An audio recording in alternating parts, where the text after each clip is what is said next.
අපේ තාත්තා රෝහලේ ඉන්නකොට කවදාවත් අම්මයි තාත්තයි ගාව කුලියට නම් කට්ටිය නවත්තන්න එපා. එහෙම නවත්තනවා හරියට.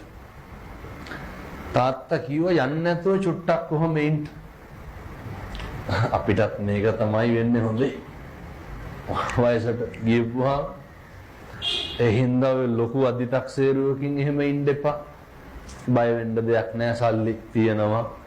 ඕවගේ ඇති තේරුමක් නැහැ. මම ටිකක් වෙලා හිටියා. දැන් දරුවෝ විවිධ කෑම බීම ජූස් වර්ග ගෙනල්ලා තියලා තාත්තගේ මූණත් තිඹලා ගියා.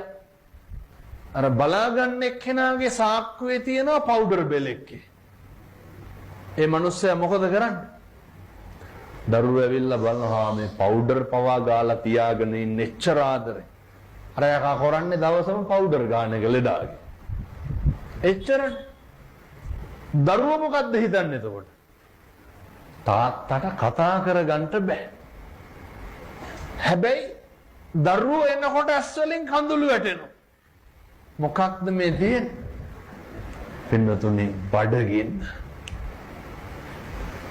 දරුවෝ ඇවිල්ලා ගිහිල්ලා විනාඩි 10කට විතර පස්සේ තව මිනිස්සෙක් ආවා.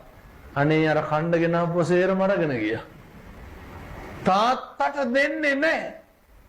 ඇයි මේ වැසිකිළියන්න කුලී බලන මිනිස්සු කැමති දනුන්ගේ මල මුත්‍රා ආදී. ඉස්පිරිතාලෙන් දෙන කෑම එක ගන්න. ඒක තමයි තාත්තට කවන්නේ. දරුවෝ හිතන්නේ මොකක්ද? හොඳට පවුඩර් පවා ගාලා බලාගෙන ඉන්නේ. මොන දුකක් ඇති වෙනවද? බඩගින්නේ මැරෙන්න වෙන්නත්. දැන් කියමු බලන්න සල්ලි තිබ්බට වැඩක් තියනවද? දරුවෝ නොසලකනවද? සලකන වැඩක් තියනවද? ජීවිතේ මෙහෙම ජීවත් වෙනකොට හිතන්න මෙහෙම වෙනවා කියලා. අදිමාන්නෙන් ඉන්න එපා. ඇස්පිල්ලම් ගහන සැනින් මේවා වෙනස් වෙනවා පිළිතුනේ. මේ ලෝකේ හැම එකක්ම වෙනස් වෙනවානේ. මොකක්ද වෙනස් වෙන්නේ? මම මේ බණ කියනකොට මම මැරෙන්න පුළුවන්. එහෙමනේ. ඔයත් බණ අහනකොට මැරෙන්න පුළුවන්. බොහොම ඉක්මනින් මේවා නැති වෙනවා.